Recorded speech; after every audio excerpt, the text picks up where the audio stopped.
Y nos queda un divinor, tachar ese cartelito y estamos para empezar. Bien, genética microbiana. Dije que no me iba a meter en qué parte, en la parte estructural, básicamente de cómo llegamos a la formación de tanto la energía como los nucleótidos necesarios para poder desarrollar cualquier transcripción o traducción genética. ¿Sí? Bien, nos vamos a meter fundamentalmente en estos conceptos que son los que figuran en el programa analítico. ¿Sí? Mutación, transferencia por conjugación, organización, mapeo genético, plásmidos y resistencia y manipulaciones. Vamos a ver cómo se nos da. Algunas cosas por ahí las vemos en otro orden. Empiezo por el metabolismo del material genético. Y seguramente todos escucharon hablar de genes. ¿Qué es un gen? ¿Qué es?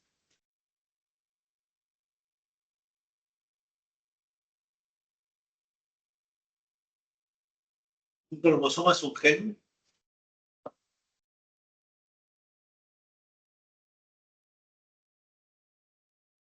Para que algo sea un gen, ¿qué tiene que hacer? Es una función biológica de una manera, o sea, se me ocurre algo que codifique o algo que modifique la codificación. Primero, porque quiero agregar también los promotores y, a la definición de gen. Bien, ¿y los promotores de qué están hechos? De nucleótidos también. O sea, que vos lo que querés decir es que vos querés una secuencia de nucleótidos que tiene información para una propiedad bioquímica o fisiológica específica. Sí. Y fíjense que al decir una secuencia de nucleótidos, no aclaro si los nucleótidos son desoxirribonucleótidos o ribonucleótidos. Son solo nucleótidos. ¿Sí? Esto lo que te marca es justamente la condición de que los genes no solo codifican proteínas, sino que además codifican segmentos de ADN o ARN dependiendo del caso. ¿Sí? Para mí la forma más obvia de ver esto es el ADN va a codificar proteínas como vimos siempre en cualquier clase de biología, pero también los ribosomas que forman las proteínas, ¿por qué tienen esa estructura? ¿De dónde salieron esos ribosomas? ¿Se entiende la pregunta? Después vemos la respuesta. ¿Se entiende la pregunta? ¿De dónde salen los ribosomas?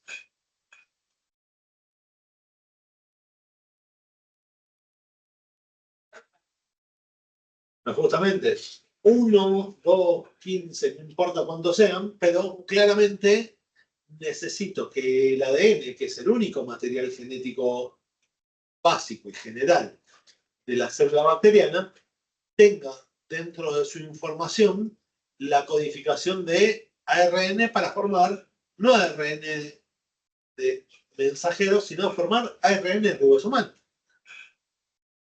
directamente. Y es una secuencia de nucleótidos.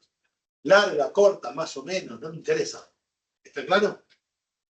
Acá aparece una condición que es la replicación, por un lado, del material genético y por el otro lado, la expresión de ese material genético. Veamos un ejemplo. Me lo voy a llevar a humanos a ver si se entiende. En las células de la piel, nosotros tenemos todo el ADN que codifica el cuerpo. Bueno.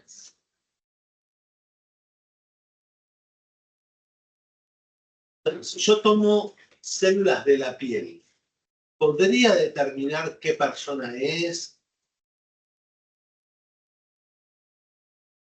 Voy por más.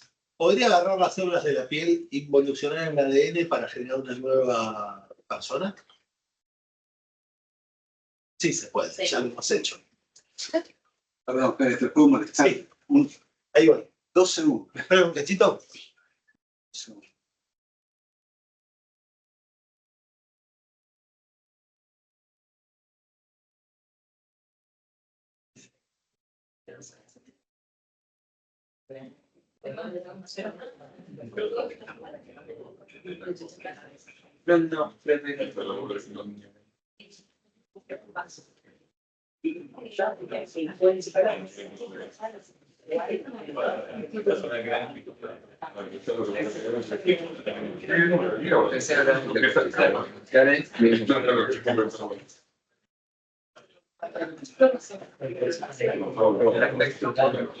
Bien, entonces, ¿puedo agarrar una célula de la piel o del tejido conectivo y a partir de ahí hacer un clon de una persona?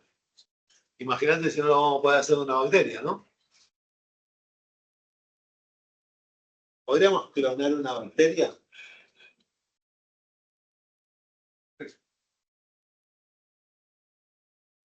¿Hicimos clones bacterianos en el laboratorio nosotros? Sí, Sí, ¿por qué? porque se duplican tal cual como son. Se duplican en líneas generales tal cual como son y la duplicación, si no hay pérdida o algún cambio en la conformación genética, tengo dos células como como tengo una multiplicación binaria, tenemos todas las bacterias son clones por definición. ¿Se acuerdan que lo vimos esto? Bien, ahora, entonces, en las bacterias que voy a tener la misma secuencia de nucleótidos en todas las bacterias que se hayan reproducido bajo las mismas condiciones. ¿Se entiende? Bien. ¿Cuánto tiempo dura el ADN bacteriano? Veamos un ejemplo. ¿Cada cuánto se reproducen las bacterias? Pongamos un tiempo rápido. Cada 30 minutos. Supongamos que se reproduce cada 20 minutos. Para que se reproduzca cada 20 minutos, ¿están de acuerdo que tiene que duplicar su material genético? Con lo cual, el material genético como máximo, ¿cuánto te duró? 20 minutos. Porque cuando se duplique, para duplicarse, como la duplicación del ADN es semiconservativo, la mitad del ADN que duplicaste ya no es el original. Es una copia. Con lo cual, ¿cuánto dura el ADN? 15 minutos, 20 minutos. Esto hace que tengamos una descendencia abundante, simplicidad génica, y que si en el ambiente hay alguna condición que favorezca el cambio, van a aparecer modificaciones en el genoma. Esas modificaciones en el genoma se pueden dar por distintas características, pero lo primero que tenemos que decir es que se tiende a formar clones, ¿sí? Y que por excepción, rara vez, esos clones van a dejar de serlo. ¿Está claro lo que estoy diciendo?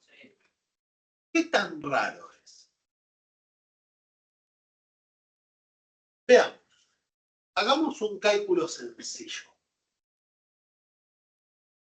Antes de eso voy a expresar algo que era lo que estaba diciendo antes en relación a la posibilidad de transformar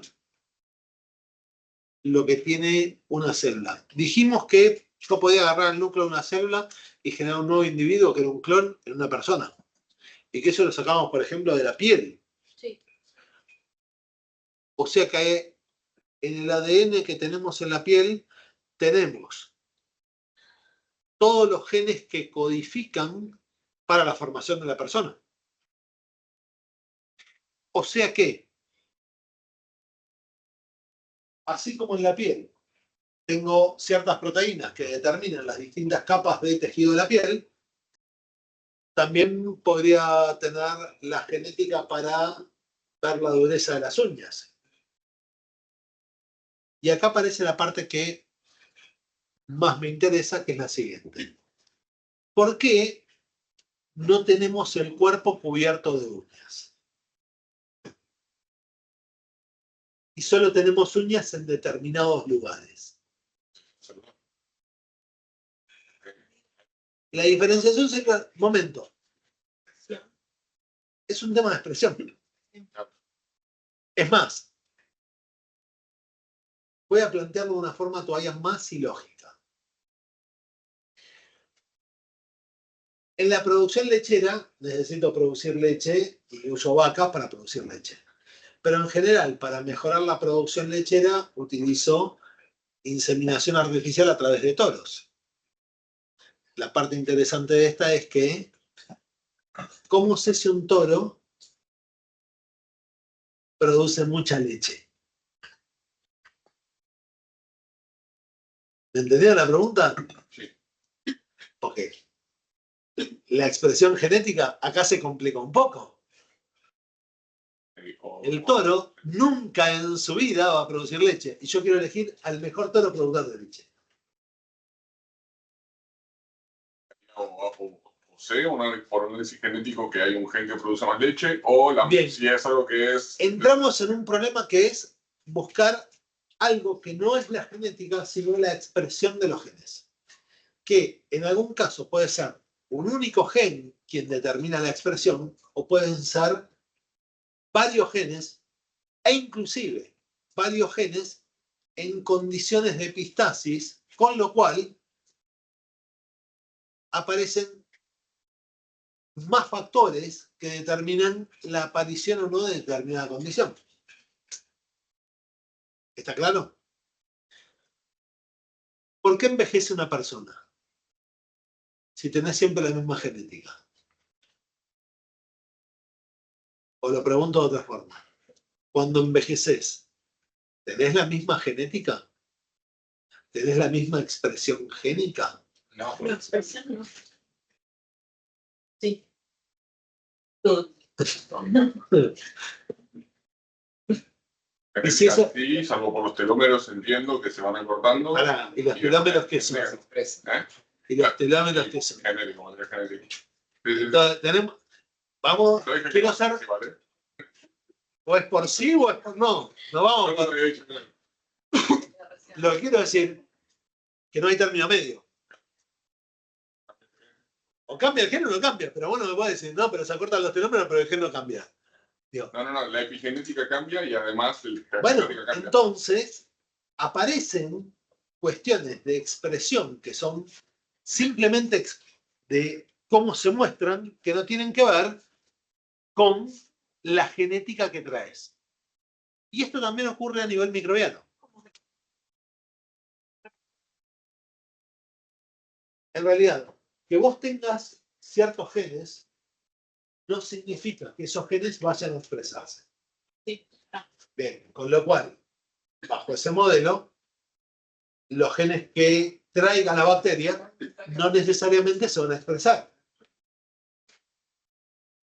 ¿Está claro? El ejemplo más obvio, más simple, si yo agarro una espora bacteriana, ¿tiene genética de espora bacteriana?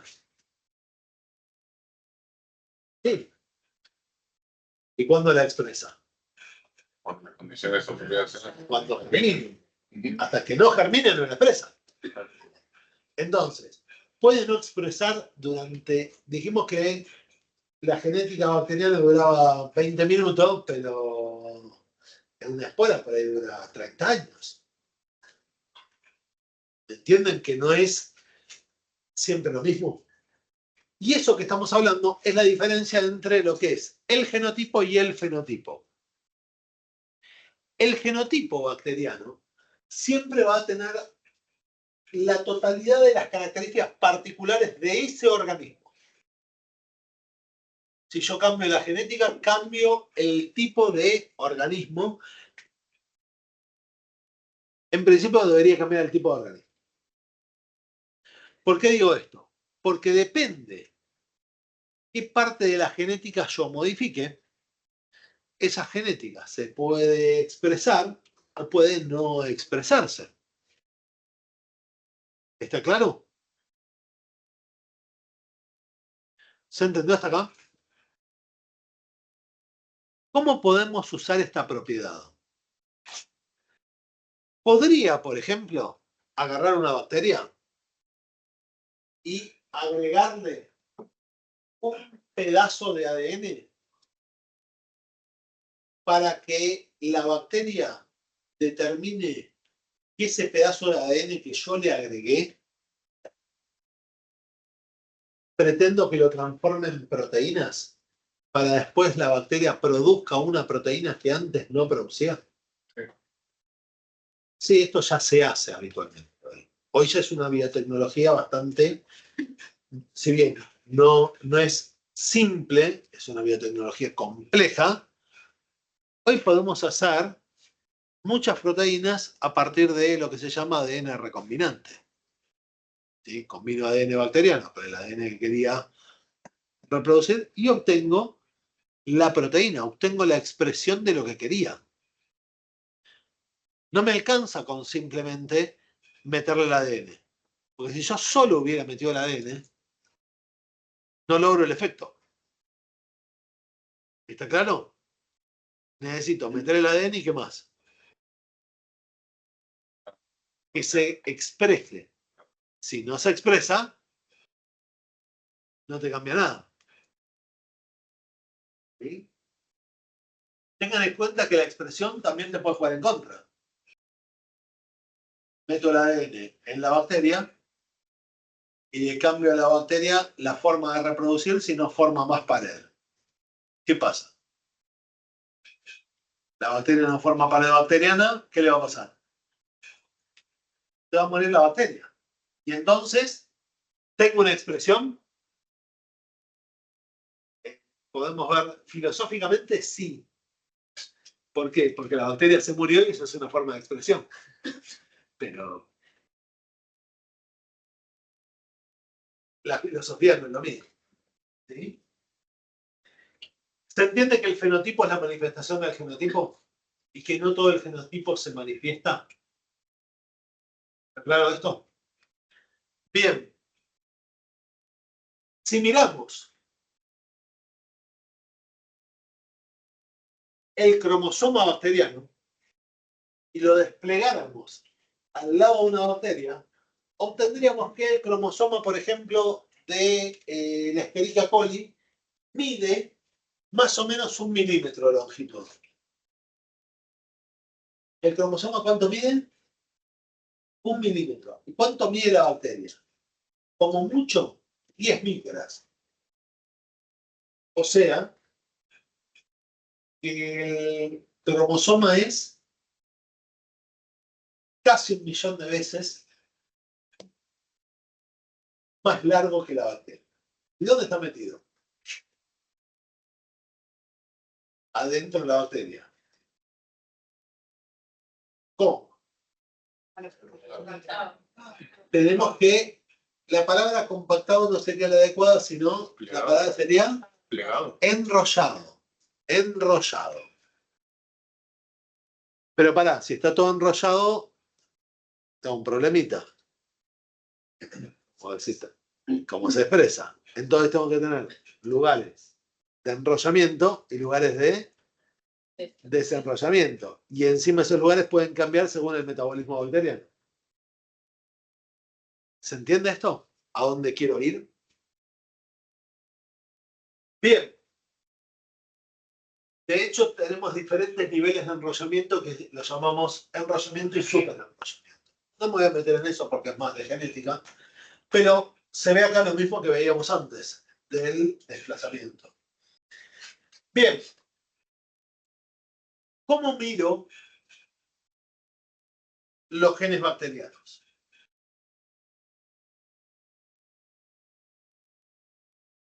Dijimos que eran re largos. Bien. ¿Dónde están ubicados? Por ejemplo, la isocitrato deshidrogenasa. ¿Está en el cromosoma? Vamos con una enzima más divertida. Vamos con la alfa-cetoglutarato deshidrogenasa. Esa enzima son 3 enzimas, de las cuales 2 se comparten con la piruvato deshidrogenasa. ¿Qué gen la codifica? ¿Entienden la pregunta? Tiene que haber un gen para que esa enzima se produzca. Bien, ¿dónde está? Acá tengo el ADN. ¿Dónde está? Bien, entonces, empezamos a tratar de sistematizar esto. Yo sé que la ADN polimerasa puede duplicar el ADN. ¿Están de acuerdo? Bien. Y que lo hace a una determinada velocidad. ¿Me siguen lo que estoy diciendo? Con lo cual, si lo hace a una determinada velocidad, yo podría decir en cuánto tiempo llega a tal lugar.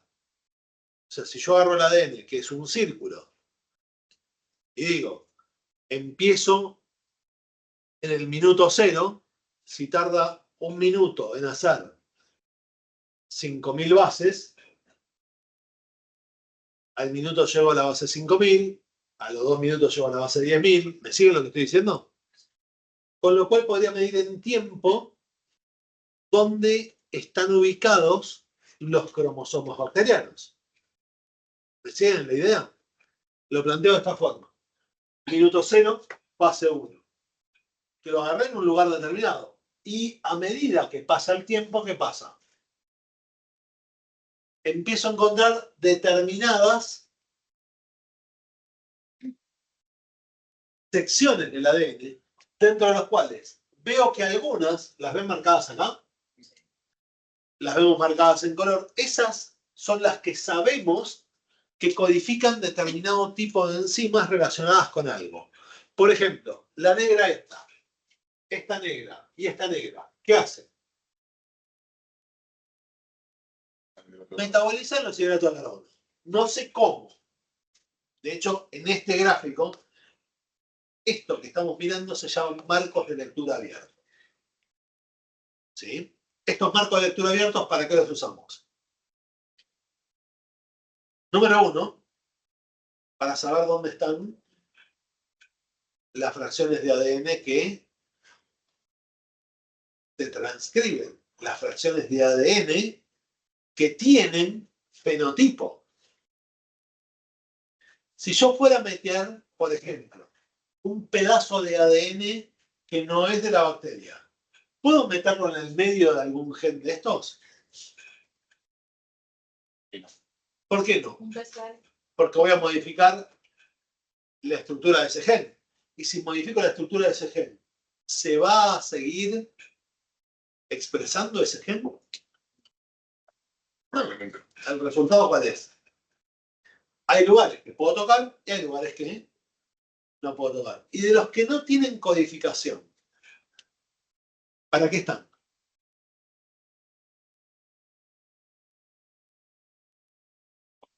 Por eso pueden ir y no ser más. Dijimos que no codificaban. Con lo cual, tampoco son promotores. Ah, ok, vamos a usar promotores como codificantes. Tienen significado. Claro, claro. De estructura puede ser que estén guardadas por un cambio con Un punto importantísimo es la estructura. El enrollamiento y superenrollamiento necesitan una estructura determinada. Si no tengo esa parte, ¿qué pasa? No puedo organizar el cromosoma, y si no puedes organizar el cromosoma, es inviable la bacteria. ¿Me entienden lo que estoy diciendo? Esto es fundamental justamente para después poder aplicarlo a alguna aplicación biotecnológica. Si no tengo estos datos, el resto lo voy a hacer solo por muy fortuito. Imagínense meter un pedazo de ADN en algún lado y que salga como querés las cosas. La probabilidad de ocurrencia de que eso salga solo por voluntad de decir, yo creo que si lo meto acá, anda. ¿Cuánta fe? No creo. ¿Entienden el planteo?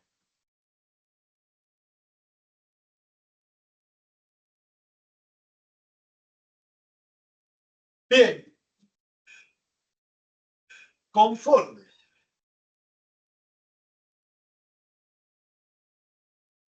vamos conociendo la genética bacteriana, observamos que aparecen diferentes formas de lectura del marco de lectura.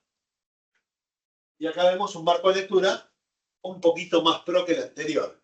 ¿Se ven? ¿Por qué digo que es un poquito más pro? ¿Qué vemos? Primero, el anterior marco de lectura tenía un único círculo. ¿Y este cuánto tiene? 1, 2, 3, 4, 5. ¿Qué onda? Sí, sí. Tiene más cosas. Pero la pregunta es, ¿qué es lo que aparece afuera? Lo que aparece afuera es el círculo exterior, es donde están las islas de lo que codifica y lo que no codifica. ¿Sí? ¿Dónde? Las partes rojas que son codificantes, por ejemplo, para determinadas condiciones. ¿Sí? ¿Está claro? Las verdes codifican para otras. ¿Sí? ¿Está? Bien. Lo que se llaman islas O e islas K, que después lo vamos a ver en serología, son las que están anaranjadas. ¿Las ven ahí? Y un dato interesante, no sé si ven la cantidad de O y K que hay. No es casual. Porque pregunta, ¿cómo se llama la bacteria? ¿Por qué 157 la O al lado? Puede ser una posición 157. Ojalá fuera la posición. Es el tipo de O. Oh. El pico de O sea que hay otros de mínima 156. 156 más. ¿Entienden el planteo? Con lo cual, la bacteria, para que tenga variabilidad genética en ese punto, ¿qué necesita? Codificar o expresarse de forma diferente. ¿Está claro? Bien, ¿qué más vemos en esta bacteria? Segundo círculo, ¿lo ven acá adentro? Bien, ¿qué marca el segundo círculo?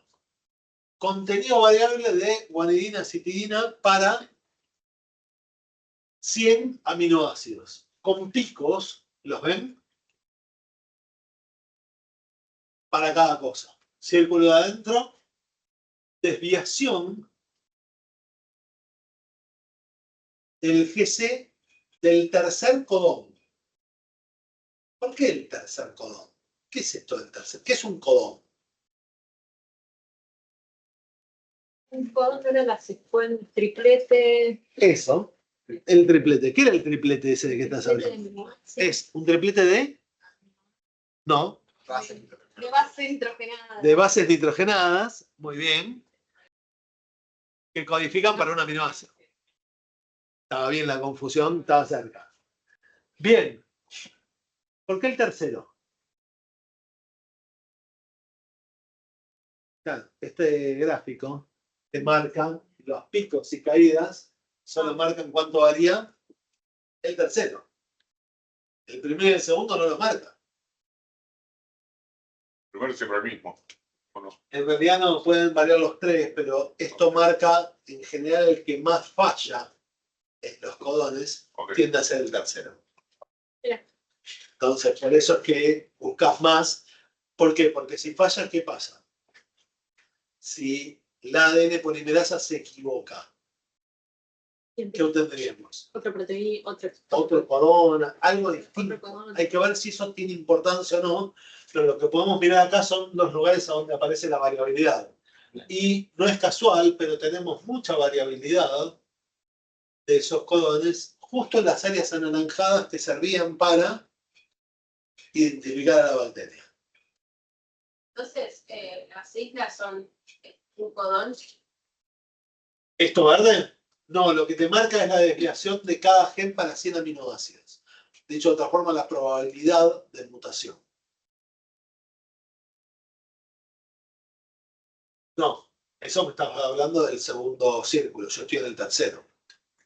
Pero lo que dice al lado, que dice secuencia específica de, y nombra las letras y los números, y dice que esto es la isla K, ¿se refiere a un triplete o a la variabilidad que está diciendo? Calculada para cada gen de más de 100 aminoácidos, valores positivos, ¿sí?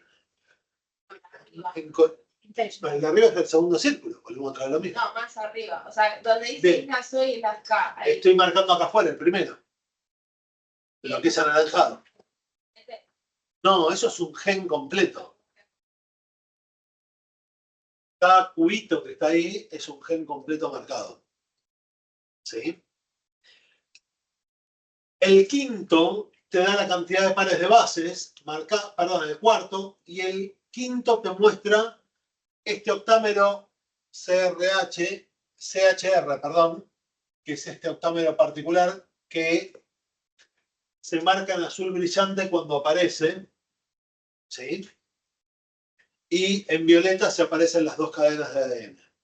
¿Por qué ese octámero? Los que hagan biotecnología después lo van a ver, pero tiene mucha importancia para dónde podemos generar modificaciones del ADN.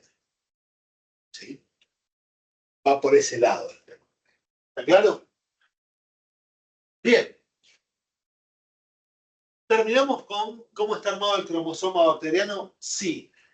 Ahí podemos ver el cromosoma bacteriano, pero resulta ser que algunas bacterias, además de tener el cromosoma bacteriano, pueden tener elementos extracromosómicos.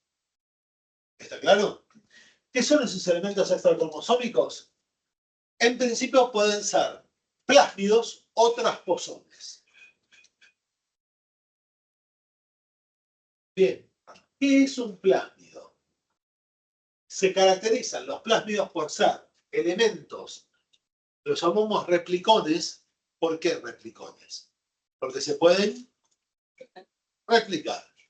¿Sí? Mientras que los transposones, la diferencia principal que tienen, ¿cuál es? No son autorreplicantes.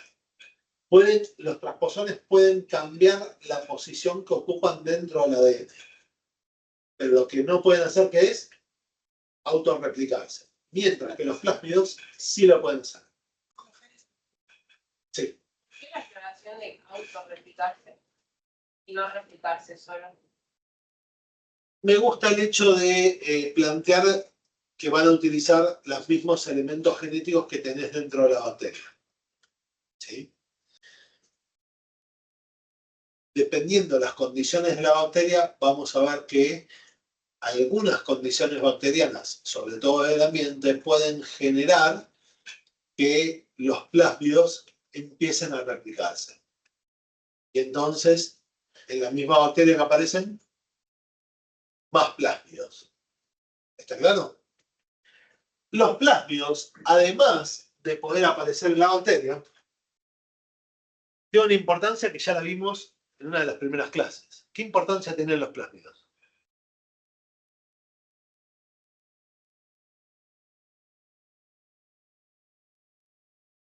Bien, los plásmidos pueden intercambiar material. El plásmido puede salir de esta bacteria e ir a otra. Normalmente, cuando pasa esto, es porque el plásmido primero se replicó. Entonces, las propiedades fenotípicas de este plásmido podrían traspasarse a otra bacteria.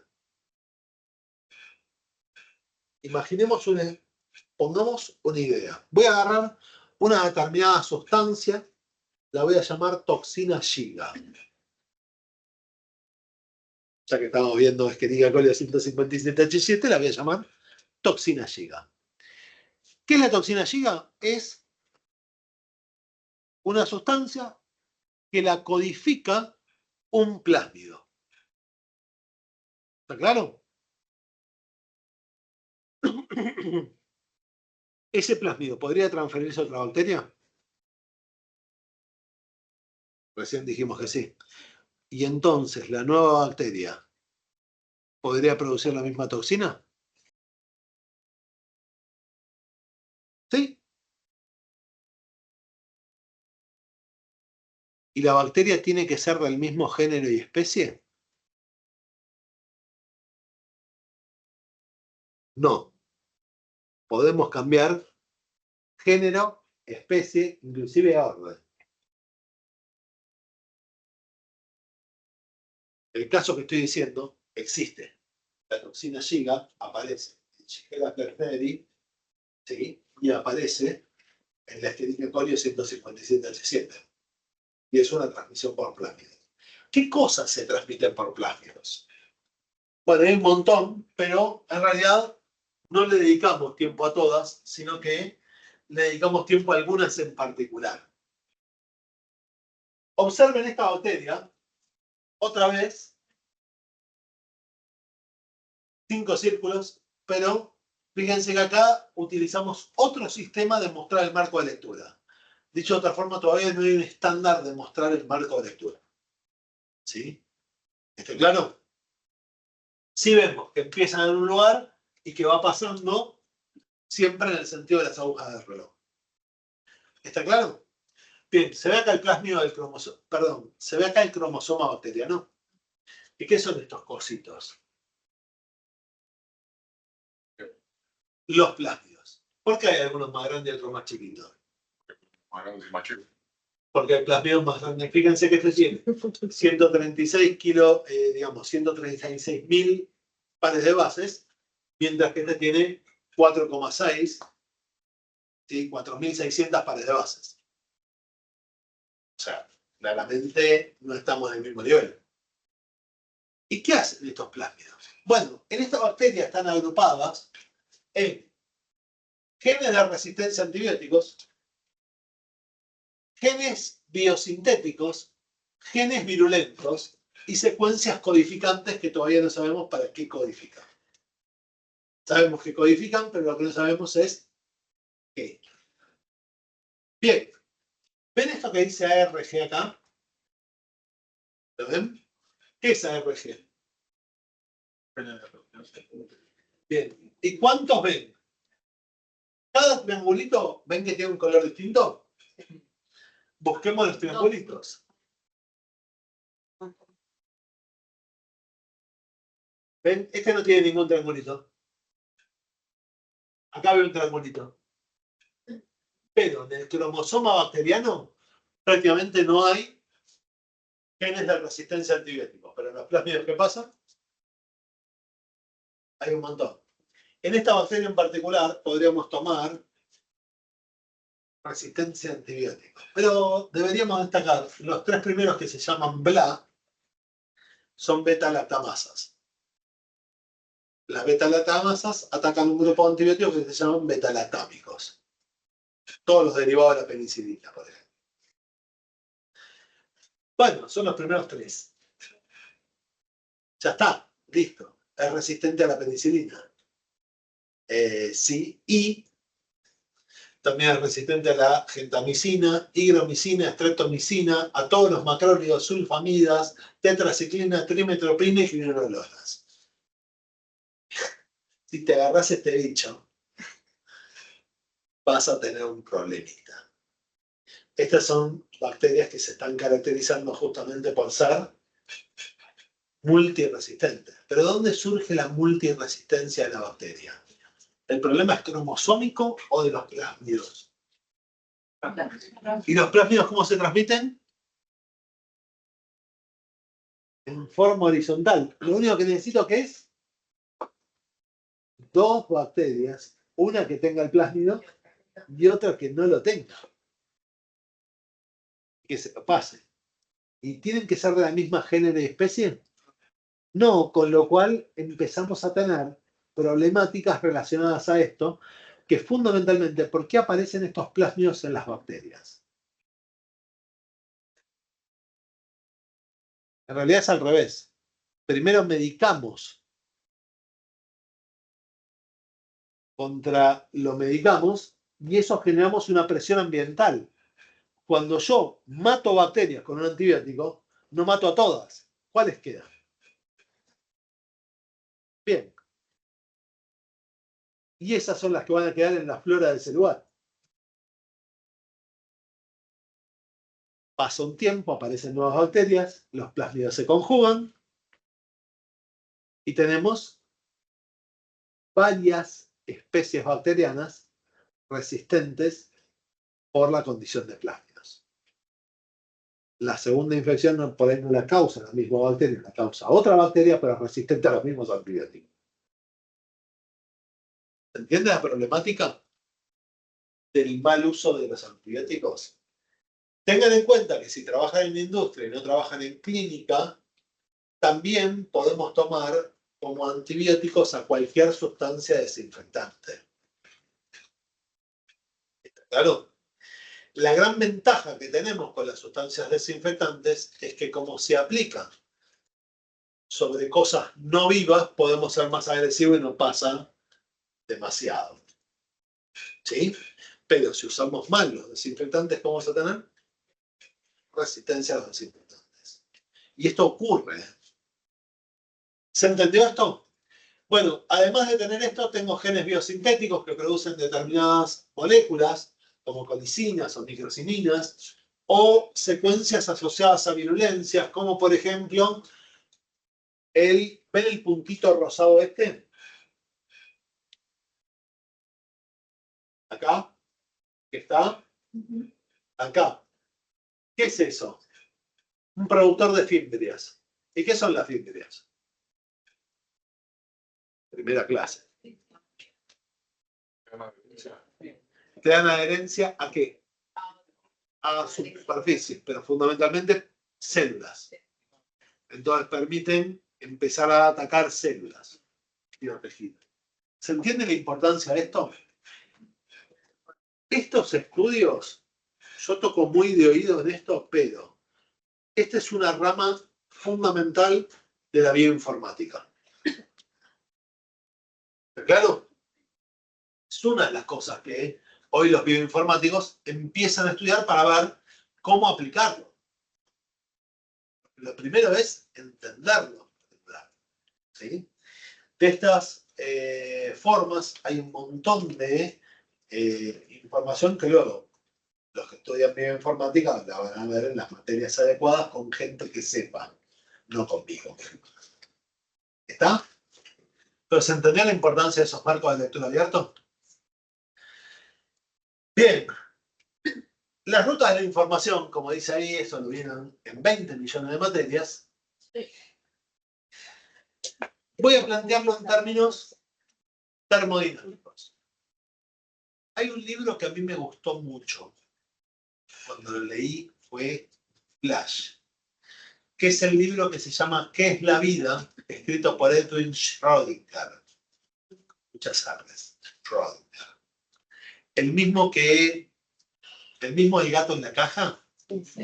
El mismo que armó el modelo atómico. Armó un libro de termodinámica estadística aplicada a la vida.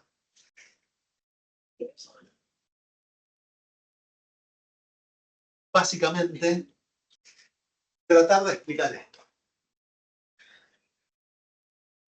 ¿Por qué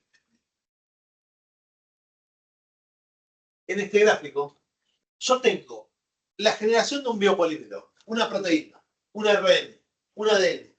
¿Sí? Me voy a quedar con la idea de proteínas porque para mí es más clara. Para que se forme una proteína en la estructura primaria, yo necesito que un ARN ribosomal lea la estructura de un ARN mensajero y se mezcle con un ARN de transferencia para que traiga el aminoácido correcto. ¿Están de acuerdo? ¿Dudas hasta ahí? Bien. ¿Qué posibilidades hay de que eso salga mal? ¿Está clara la pregunta? ¿Cuánta energía hay almacenada en el orden? ¿De qué cosa? Bien. Lo voy a plantear en términos termodinámicos. ¿Cuánta entropía hay? El orden tiene más energía que el desorden. ¿Sí? Entonces, piensen que estamos tratando de ubicar 3 estructuras ribosomales en un espacio definido para que se anclen de una determinada forma, de forma tal de que un aminoácido se una a otro. ¿Es claro lo que estoy diciendo? Bien. Si yo tengo que elegir 2 aminoácidos específicos, por decir, tengo que unir la histidina a la metionina, los otros 20 aminoácidos no participan. ¿Quiénes son? Histidina y metionina. Punto. Los otros 18, no los 20, los otros 18 no cuentan, y además, primero histidina, después metionina, no me da igual que aparezca en orden inverso. ¿Me siguen lo que estoy diciendo? Cada una de esas estructuras de información, esa información requiere energía almacenada en términos entrópicos. Y eso implica un sinnúmero de estructuras que permiten la formación de esa estructura en particular, que es la unión de este aminoácido a este otro y no a cualquier otro. Participan más de 200 enzimas en ese caso. El ribosoma no es un pedacito de ARN, es una estructura compleja donde tiene dentro múltiples trozos de ARN mezclados con proteínas. ¿Está claro lo que estoy diciendo? Y si lo hiciéramos más sencillo, dicho de otra forma, dejar que se una cualquier aminoácido con cualquier aminoácido y que el azar decida si sale una proteína copada. ¿Entiende la diferencia? Bien, en este caso, probablemente si unís suficientes aminoácidos, en algún momento salga alguna enzima que haga algo. La cantidad de energía que requiero, ¿cuál es? 21 kilojoules contra 125. Y para dar una idea, es muy distinto uno al otro. Entonces, ordenar esos aminoácidos te cuesta energía, que no la vemos en términos de ATPs por ahí, pero hay un grado de ordenamiento determinado que justamente es lo que te va a dar la estructura primaria y parte de la estructura secundaria de la proteína. ¿Está claro lo que estoy diciendo?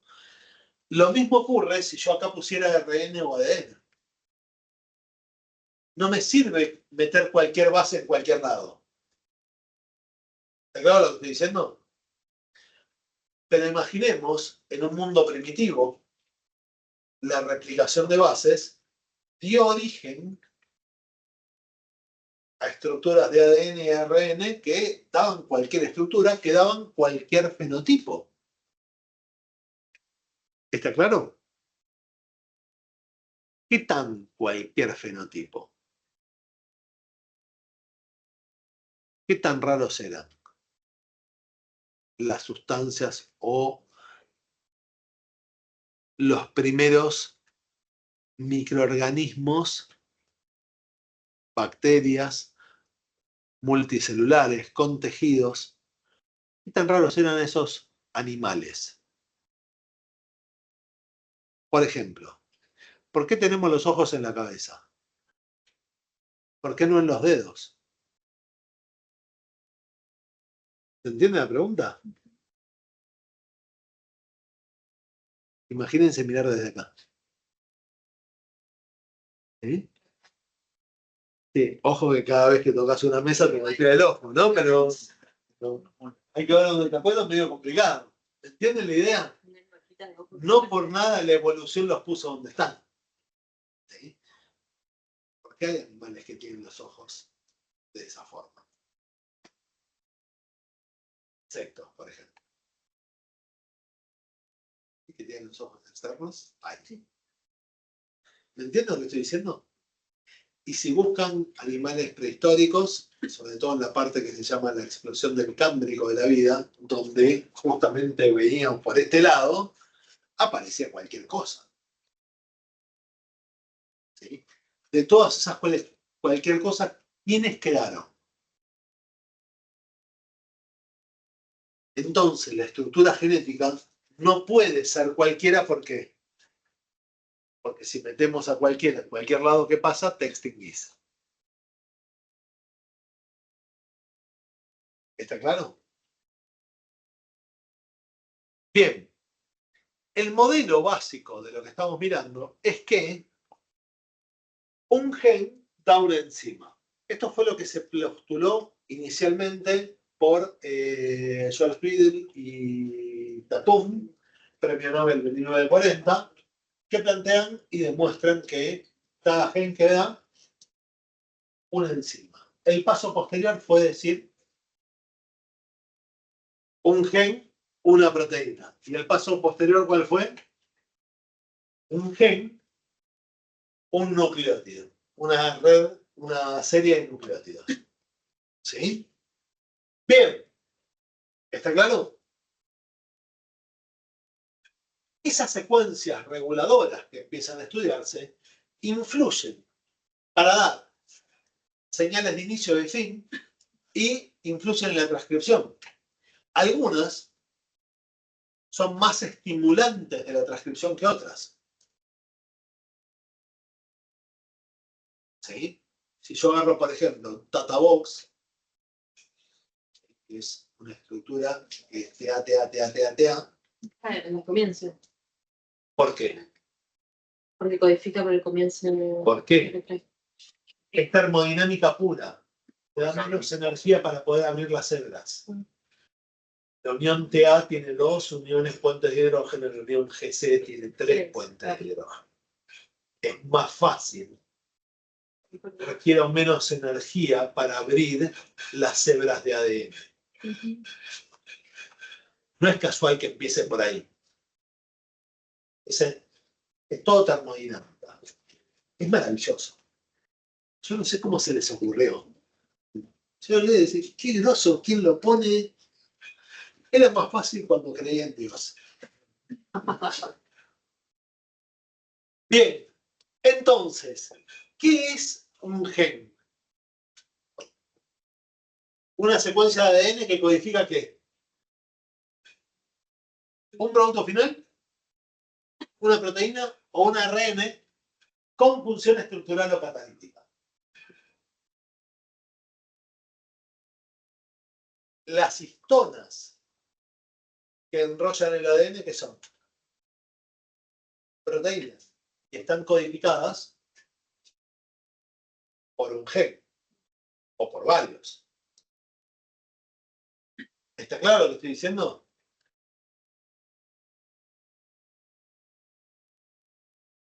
Bien. Si vemos la estructura, la Escherichia coli, por ejemplo, tiene un único molécula de ADN circular, y usted me podría decir, no, pero pará, puede tener plásmidos extracromosómicos. Sí, recuerden que los plásmidos no son parte del ADN de la bacteria. Sí, aparecen. Bien, ¿cuánto tiene? 4,5 millones de bases. 4.300 genes. Y 160 moléculas de ARN estructural o catalítico. ¿Se ve todo lo que hay ahí adentro? Bien, ¿y un ser humano cuánto tiene? Primero, ¿tiene un solo ADN? Tiene acá, dice, 24 cromosomas. Los animo a discutir el número. Porque son 23 pares, pero el X y el Y los toman como distintos, ¿se imaginan? Y sí. ¿Por qué? Que son distintos. Porque son distintos. No codifican lo mismo. Los otros podemos tener tenemos dos fuentes de información que pueden ser iguales o diferentes y que las dos se expresen, que se exprese una sola, ¿sí? O que no se exprese ninguna dependiendo de las condiciones. 3.100 millones de pares de bases, o sea, son muchos más, ¿no? Son muchos más. Igual a mí me suena que no son tantas más. ¿Contra una bacteria unicelular? Yo siempre me había dicho mucho más. ¿Y genes? 29.000 contra... No son muchos más. No somos tan distintos.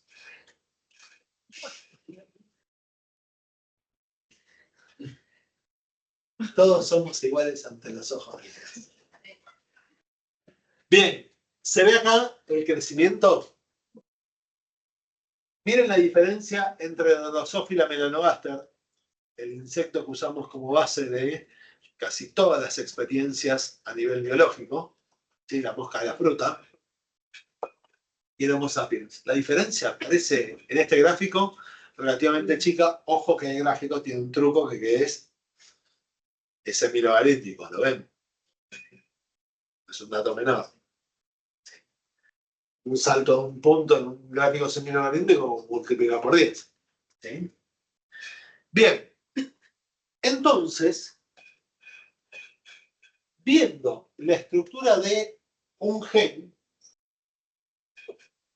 la pregunta es, ¿qué pasa si a un gen le cambiamos un solo nucleótido?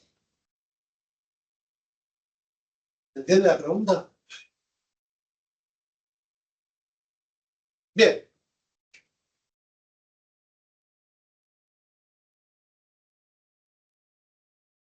¿Qué es una mutación? O sea, un cambio de base, una deleción o una introducción. En líneas generales, consideramos como primer punto que una mutación tiene que ser un cambio en una o varias, en una base o en una secuencia de bases que sea heredable. ¿Sí? Mutación tiene que ser heredable, si no, no cuenta. No tiene importancia. Puede tener manifestación fenotípica. No necesariamente la tiene. Ahora, las mutaciones espontáneas ocurren en bacterias rara vez. En general dice acá con cada 10 a la menos 8 pares de bases. O sea, tenemos una mutación cada 100 millones de bases. Momento. Una bacteria tenía 4 millones y medio. Y esto dice que tenemos cada 100 millones de bases. ¿Está claro, no? ¿Siguen la idea? Bien. Ahora quiero que me sigan en esta idea en particular. Parece poco. Veámoslo de otro punto de vista. Si una bacteria tiene 4,5 millones de bases, ¿dos bacterias cuánto tienen? 9. ¿Y eso en cuánto tiempo pasó? 20. En 20 minutos. Y a los 20 minutos voy a tener 18 millones de pares de bases. Y a los 20 minutos, ya estoy en una hora, voy a tener 36 millones de pares de bases. Ya, llegar a los 100 millones me va a llevar 2 horitas. O sea que potencialmente cada 2 horas podría tener un Escherichia coli mutante. Bueno, Y eso es porque la ADN polimerasa tiene una baja tasa de error. Imagínense si la tasa de error fuera alta. Y lo que acabo de decir, destaco, importantísimo, la palabra cada 2 horas potencialmente podría tener una bacteria mutante. La palabra fundamental, ¿cuál es? Potencial. Es solo un cálculo estadístico que vamos a hacer. Entonces, si bien la tasa de mutaciones es baja, la probabilidad de aparición de mutantes no es tan pero tan baja. ¿Está claro? Bien, ahora, podemos tener mutaciones que apliquen a que una proteína salga defectuosa. Y si esa proteína sale defectuosa y esa proteína era fundamental para el metabolismo de la bacteria, ¿qué pasa? No hay bacteria. Listo. Se acabó la mutación. Dicho de otra forma, no es heredable. Y por lo tanto eso no lo llamamos mutación. Solo consideramos mutaciones a cuáles? A las que se pueden heredar. Y de ese tipo tenemos dos tipos. Las que tienen cambios fenotípicos y las que no lo tienen. ¿Sí? Bien, ¿qué tipo de mutaciones podemos tener? Recién las dijeron. reemplazo o sustitución de bases, cambio una base por otra. Segundo, perder una base o ganar una base. Y después podemos tener algo más complejo, que pasa menos, pero que puede pasar, que son las macroinserciones o las macrodeleciones. Las macroinserciones ganan un trozo de ADN. Las macrodeleciones que hacen pierden un trozo de ADN. Qué feo que se me ahí una cosa. Me está tratando mal. Bien. Entonces, en la bacteria, ¿puedo tener genes mutantes? ¿Y cómo lo llamo? Tenemos que establecer un sistema de nomenclatura para los genes. ¿Está claro?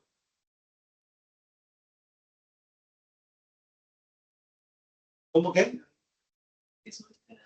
Sí, sí, ayer estuve creativo. Esto, de hecho, me parecía importante porque lo vimos antes, ahora voy a volver, cuando vimos los marcos de lectura abierto, y no sé si vieron, no lo nombré, pero en los marcos de lectura abierto, todos los genes que codificaban la resistencia al antibiótico tenían 3 letras. Minúsculas. ¿Por qué es eso? Bueno, porque el sistema de nomenclatura, cuando hablamos de genotipo, pide que vos marques el gen con 3 letras minúsculas. ¿Sí? Además, en cursiva. Sí. Y seguido de una letra mayúscula. Voy para atrás.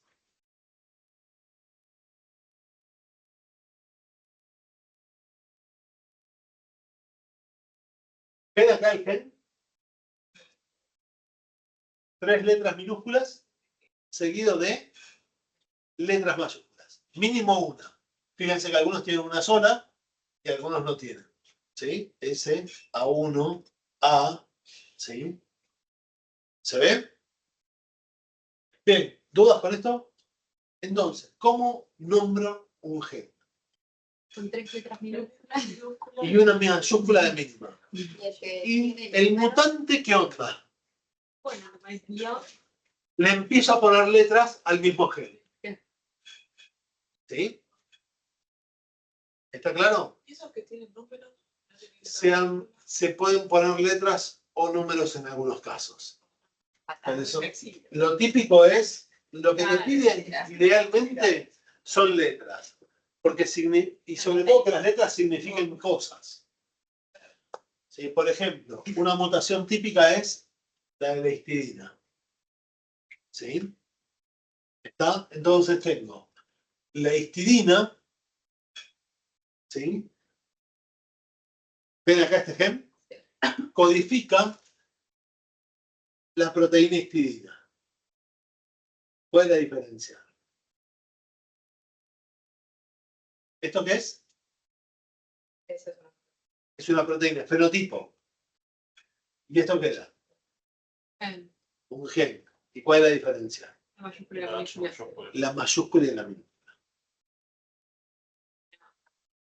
¿Está claro? En la IUPAC son más claros. ¿Cómo? El tema de nomenclatura de la IUPAC son más claros. Sí. No. Hablar con estos chicos. La IUPAC es clara hasta que tenés que denominar una glucosa. Bueno, pero se entiende por lo Sí, después de 2 renglones.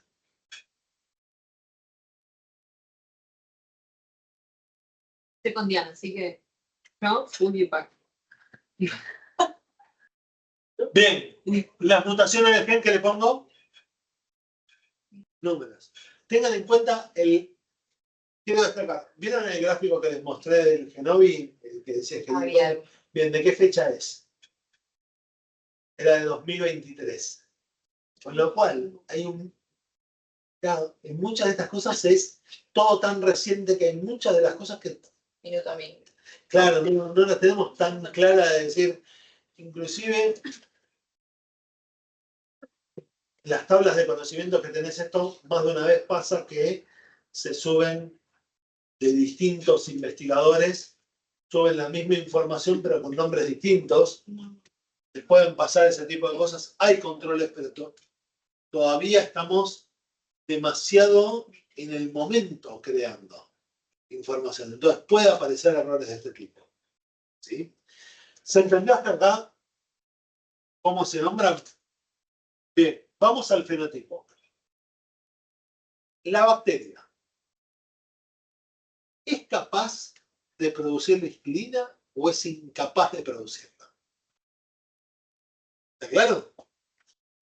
Bueno, eso lo vamos a definir con otro sistema de nomenclatura que es, otra vez, histidina. ¿Lo ven acá? Pero le voy a poner el símbolo positivo. La Escherichia coli, que es histidina positiva, ¿qué puede hacer? Puede sintetizar la histidina. ¿Y la histidina negativa? No puede. Entonces, fíjense que vimos 3 nomenclaturas para lo mismo. Todo se llamaba IS. Pero el IS, todo en minúscula, es el gen. IS-C era el gen que estábamos nombrando para esta proteína. ¿Sí? Si pongo la letra mayúscula inicial, ¿qué es? La proteína de IC. Y histidina positivo, ¿qué es? Sintetiza histidina. Ahora, si IC1 no sintetiza histidina, viene el gen IC1 y es histidina negativa. Exacto. Y lo que no sabemos acá es si tiene el gen y no lo sintetiza porque no forma la proteína, que hace una proteína fallada o truncada o lo que fuere, o forma una proteína que la proteína no tiene la actividad.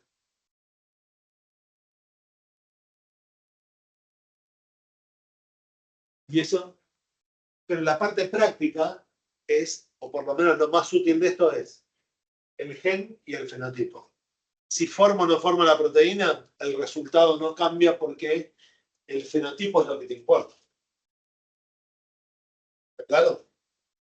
Esto, insisto, los que hagan toda la parte de más, cuando entren en todo lo que es genómica y eso, lo van a ver los que hacen toda la parte de biotecnología. ¿Sí? O bioinformática. Bien.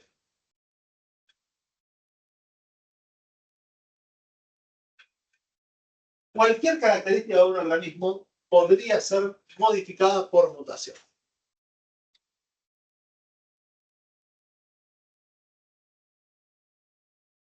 Se puede, hay que ver qué tan simple es, qué es lo que querés modificar. Bien. ¿Desarrollamos mutantes habitualmente? ¿Qué dice? ¿Desarrollamos? Mutantes. Por ejemplo, veamos. ¿Conocen el pomelo star rubí? Pomelo rojo. Ah, ¿Por qué es rojo y no amarillo? ¿Y cómo lo hicimos? Selección artificial, como lo parte. No, fuimos mucho más ahí. No, mucho más. Lo que hicimos fue irradiar. Irradiamos semillas para generar semillas mutantes. Y lo que hicimos es que aumente la producción de licopeno en el pomelo.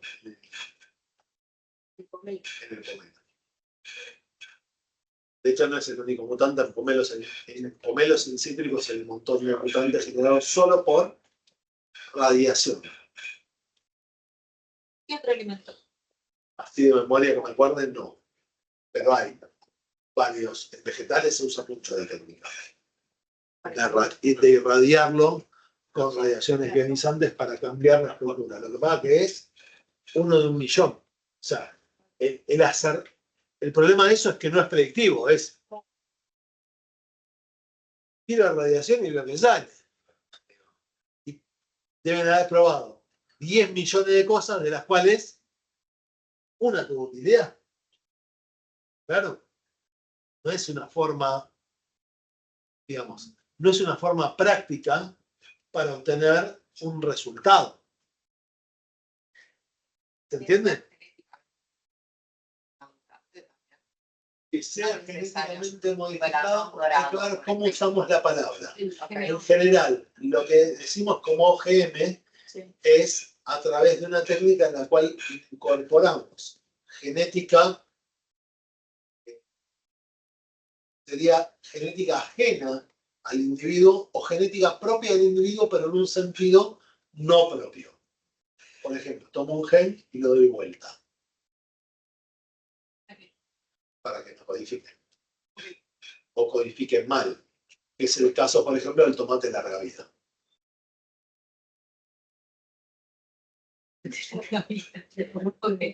El tomate que no se ablanda, porque las pectinasas, el pectinmetilesterazas, están falladas. Con lo cual el tomate queda firme, durante mucho tiempo lo agarras en el supermercado, lo dejas, lo agarra otro, queda firme, tarda mucho en madurar, porque las pectinmetilesterazas no funcionan. Sí, pero fundamentalmente cambia la forma de manejo.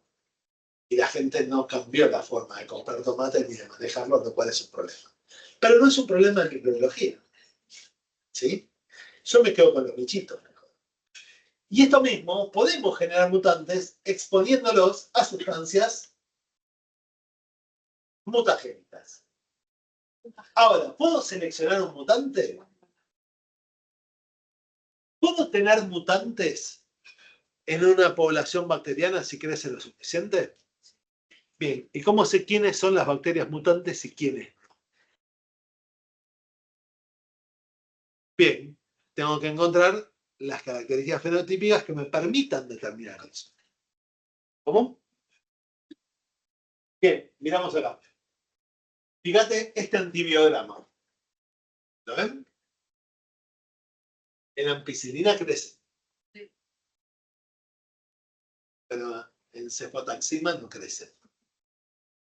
Sí, no me acuerdo todas las siglas. Cada una es una sigla de un antibiótico que vos decís. ¿Está? ¿Qué estoy marcando? ¿Por qué acá no creció? Y acá sí. Es resistente a uno, no es resistente al otro. Bien, ¿todas las bacterias tienen las mismas condiciones?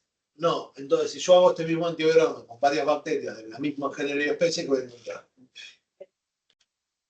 diferentes tipos de mutaciones. ¿Está claro? Bien, dentro de las mutaciones tenemos dos tipos. La forma más fácil es con el... Se nota mucho más fácilmente en algunos mutantes que llamamos auxótropos. Pero ahora voy a eso. Dame un segundo. Bien, ¿qué es una mutación seleccionable?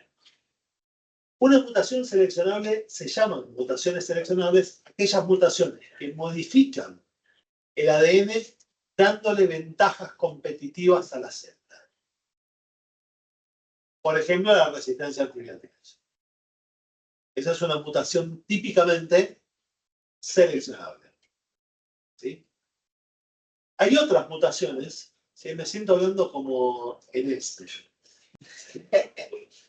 Hay otras mutaciones o otras bacterias mutantes que no tienen mutaciones que se denominan no seleccionables.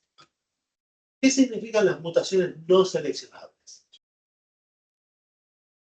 No le brindan ventajas competitivas en el desarrollo. Por ejemplo, un cambio de pigmento en la colonia. Ahora ya no es roja la colonia, es blanca. ¿Qué ventaja tiene que sea blanca? Que tiene otro color. Pero ventaja ninguna. O sea, ¿crece más? No. ¿Crece más rápido? No. ¿Es resistente a algo? No. La única diferencia es que una produce un pigmento y la otra no lo produce. ¿Se entendió? Ahora, ¿qué ventaja te da eso? Ninguna. En cambio, la mutación seleccionable, ¿qué pasa?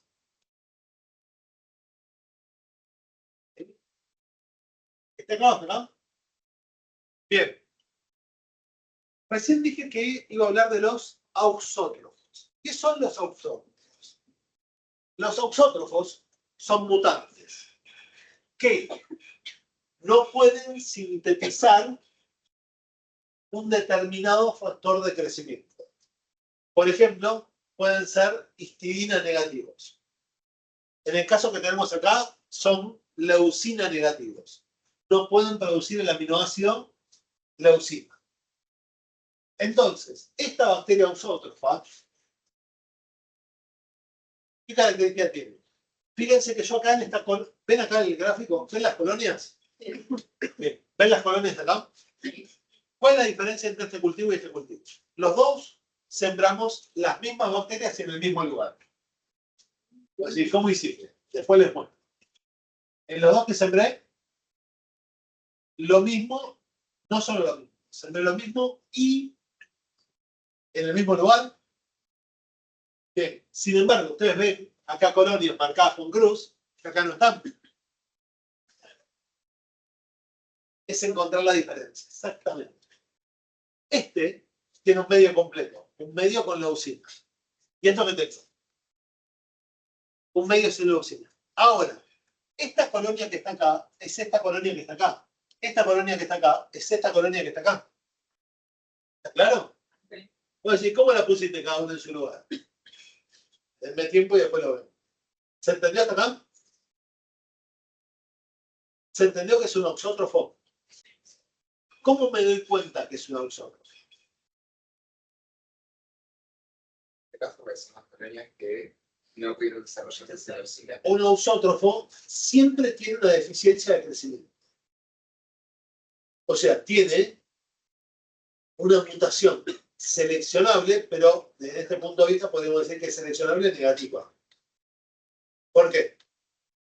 Porque no favorece esa supervivencia. Porque no favorece la supervivencia. ¿Está claro? Y ahora vamos a lo siguiente. Esta cepa de esta bacteria la vamos a llamar, por ahora, porque no produce leucina, la voy a llamar fallada. ¿Podría transformarse en una cepa capaz de producir leucina? Sí. Momento, estamos diciendo, una cepa mutante se convierta en no mutante. Desmute. La palabra que usamos habitualmente es revierta.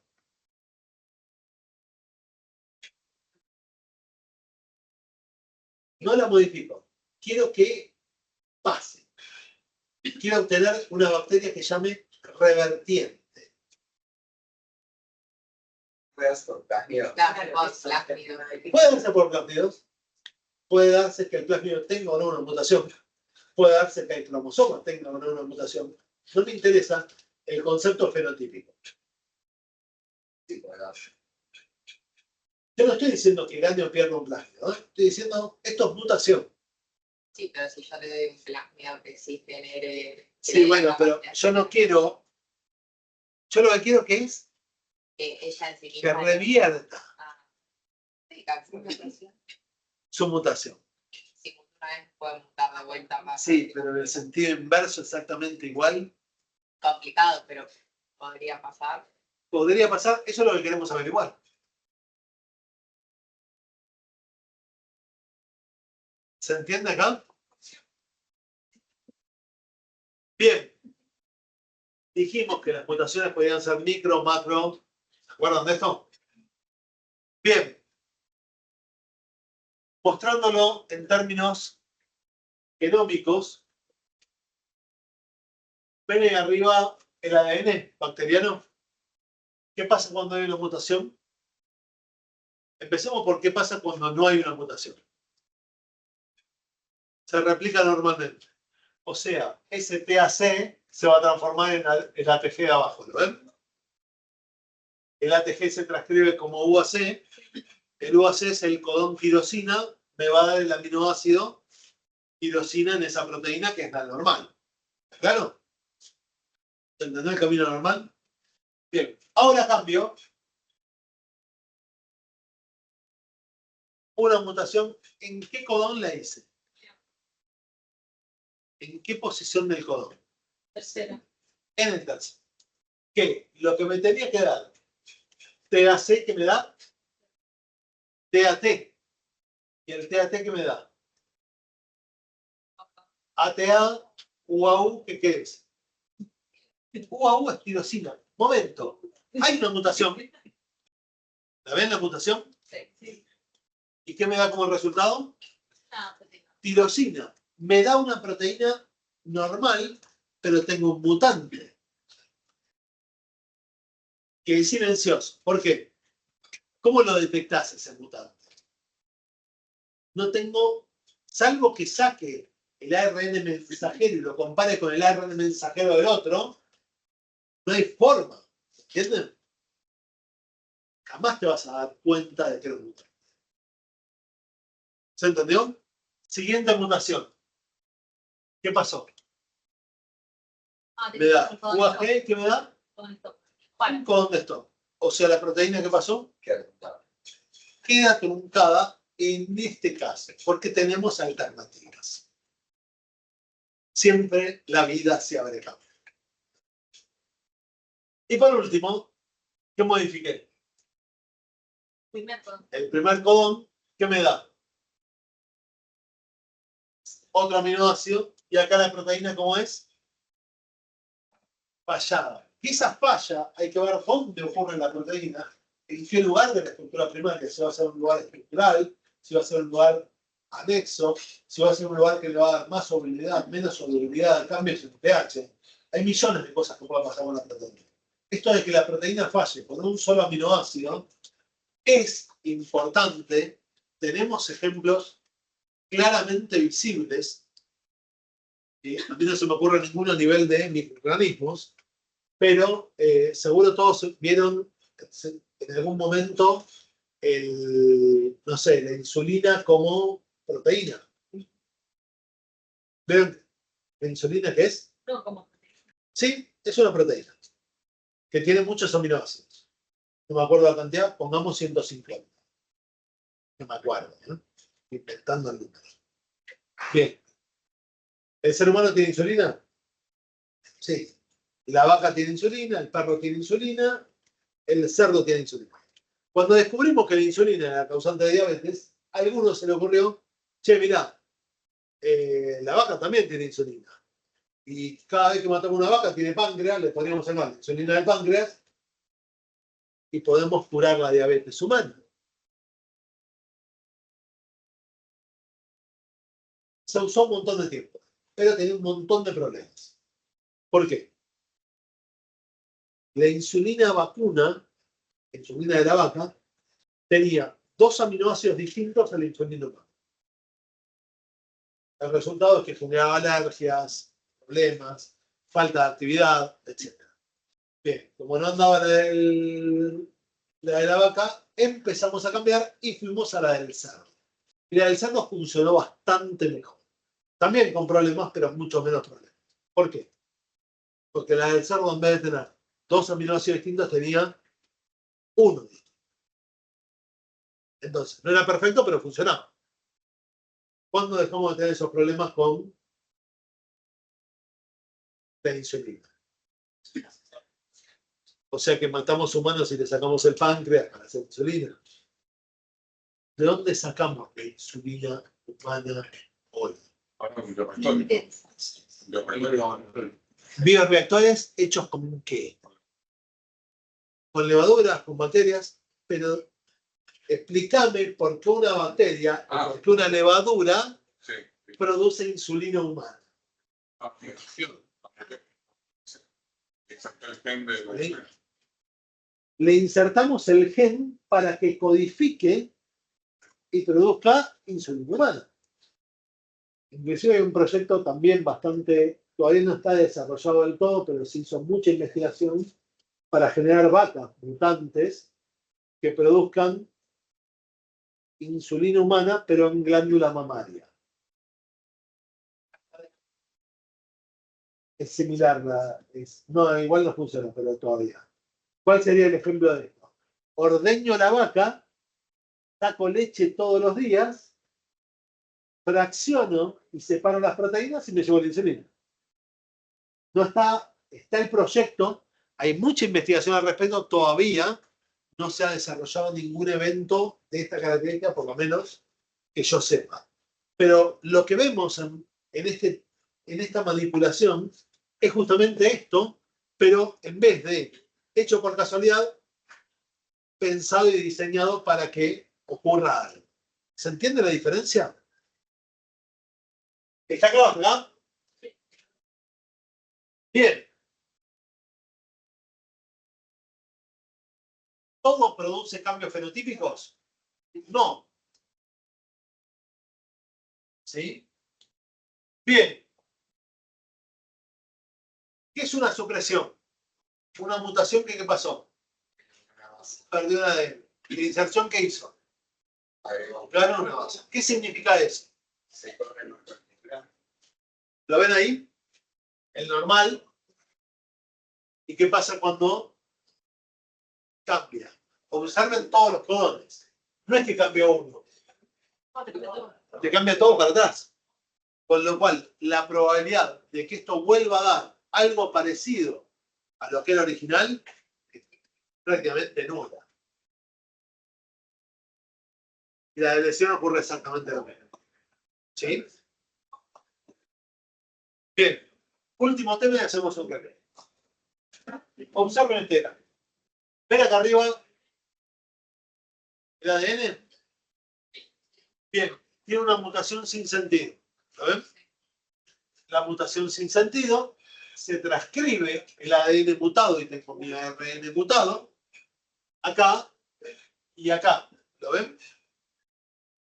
Este ARN mutado es tomado por un ARN de transferencia y genera una proteína truncada porque no lo logra. Sin embargo, tanto en bacterias como en otras especies, fundamentalmente en bacterias me interesa a mí, existen este tipo de ARNs de transferencia que se conocen como supresores, que se pueden aparear con algunos genes, con algunos codones. ¿Y qué hace cuando se aparea con esto? Puentea el cambio y lo que genera ¿qué es? La introducción del aminoácido correspondiente. ¿Y cuál es el resultado? La proteína formada es normal. Es la proteína original, la proteína que se denomina salvaje. Las bacterias no mutantes las llamamos salvajes. ¿Sí? ¿Está claro, no? Bien. Y entonces, ¿qué hace este gen supresor? Este ARN de transferencia supresor. Dice, esta proteína tiene que continuar, ¿y qué hace? La hace continuar. ¿Y el resultado cuál es? Que la mutación no muta. Tengo una mutación que al cabo de un tiempo, ¿qué hace? Revierte. ¿Por qué revierte? Porque si la proteína no se puede sintetizar, dentro de la bacteria todo el metabolismo se empieza a complejizar o a modificar porque hay algo que no funciona. Y a la bacteria le quedan dos alternativas. Una es morirse. La otra, ¿qué es? Buscar un camino alternativo. Y entonces, ¿qué pasa con la bacteria? Revierte. ¿Y qué obtengo? Una bacteria revertiente. En este caso, la reversión la hago en el segundo, lo que se llama una reversión supresora, porque lo que metí es el ARN de transferencia. ¿Cuál sería la de primer caso? Que lo que cambie de la bacteria que sea, este ATC vuelva a transformarse en el gen original. ¿Está claro? Bien. Bruce Ames trabajaba en un laboratorio con bacterias, sobre todo salmonelas mutantes. ¿Sí? ¿Y qué hacía? Criaba salmonelas mutantes. Su proyecto de investigación iba por la cría de salmonelas mutantes. Piensa en todos los medios de cultivo, tener todas las salmonelas mutantes, plata. Ustedes le preguntan, ¿para qué haces esto? James no tenía una respuesta a eso. Es decir, no, esto lo vamos a hacer porque esto sirve para. En todo lo que hizo, ¿qué fue? Inventar una respuesta que parezca cierta.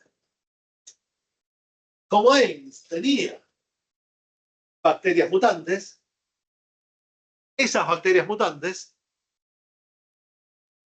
podrían revertir. ¿Están de acuerdo? Ahora, podrían revertir por causas naturales, lo cual es bastante raro porque era rara también la mutación, o podrían revertir porque expusimos a esas bacterias a algo que las haga revertir. Y si esa sustancia cambia el ADN bacteriano y lo hace mutar, también podría hacer lo mismo con cualquier ADN. Dicho de otra forma, esa sustancia sería un mutágeno. Y lo que descubrió Ames de esta forma es una prueba para detectar sustancias mutágenas. ¿Cómo? Bueno, agarro hígado de rata y una cepa de salmonela mutante que requiere histidina. ¿Está claro? Cultivo en una placa la cepa mutante que requiere histidina y veo que el medio, ¿sí?, permite la reversión de algunas, ¿lo ven? Pero la mayoría de las bacterias no crecen. ¿Está claro? Y arriba, ¿qué le pongo? Lo mismo, pero ¿qué puse en el medio? Una sustancia que no conozco, quiero averiguar si es mutágena. Si la sustancia es mutágena, ¿qué va a hacer? Va a generar mutantes, mejor dicho, va a generar revertientes de los mutantes. Ah, claro. ¿Está claro? ¿El resultado cuál es? La sustancia que está acá es un mutágeno. Y de esa forma empezamos a descubrir un montón de sustancias que justamente sabemos que son mutágenas. ¿Cómo? ¿Cómo pruebo que una sustancia es mutágena? Porque revierte una mutación. Imagínense inyectarle a una persona un posible mutágeno para ver si la persona muta. ¿Está claro? ¿Sí? Se entiende que es súper complicado de hacer en cualquier especie. Con bacterias resolvemos un problema que a nivel tóxico es, o a todo lo que son estudios toxicológicos sobre mutágenos, puede ser más sencillo de manejar. ¿Está claro? No, pero no sé si pruebe porque podría ser simplemente un efecto tóxico. Exacto. Y este estudio que Ames plantea demostró que en el 90% de los casos la sustancia que acá revierte en humanos y en animales también es mutagénica. ¿Está claro? Bien. ¿Se entendió? ¿Y qué puede ser mutágeno?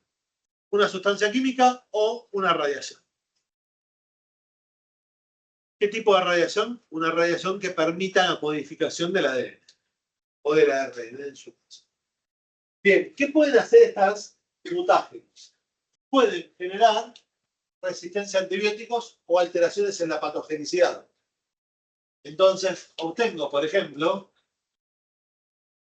una Salmonella typhimurium mutante que puede sobrevivir adentro de los glóbulos blancos.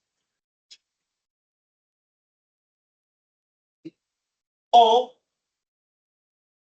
una modificación en la cápsula que disminuya la fagocitosis, la resistencia a la fagocitosis bacteriana. Dicho de otra forma, agarro bacterias como Streptococcus pneumoniae, virus influenza y Neisseria meningitis, que son patógenas, las paso por un agente mutágeno y que obtengo bacterias mucho menos patógenas. Mutantes, pero menos patógenas. ¿Para qué las puedo usar? Esas bacterias generan respuesta inmune. Porque siguen siendo bacterias exóticas. Sí, al cual. Entonces puedo entrenar al sistema inmune dándole bacterias no patógenas. Eso lo llamamos vacuna. Hoy ya en humanos, por ejemplo, no hay vacunas utilizando microorganismos vivos en ningún caso. Todavía en animales se utilizan un montón. Casi ninguna vacuna es bacteriana por una razón práctica. Las mutaciones pueden tener ¿qué cosa? En bacterias. Revertientes. Imagínate si le doy a un animal, a una persona, una bacteria mutante para generar una vacuna y la bacteria revierte. ¿Se entiende? Cada vez que vayan a vacunarse, piensen. Insisto, hoy no se usan ningún tipo de organismo vivo, organizado como tal. Directamente se usan todos. Utilizamos otras estrategias vacunales. No es. Esa todavía en animales se sigue utilizando, pero insisto, no en, y se utiliza en animales, pero no se usa nunca en bacterias, porque la probabilidad revertiente de una bacteria es mucho más probable que la del virus. ¿Está? ¿Se entendió? Hacemos un recreo y después continuamos con esto.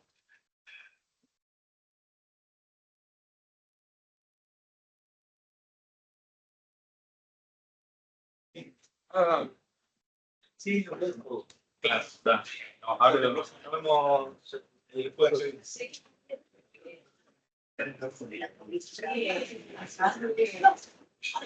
No,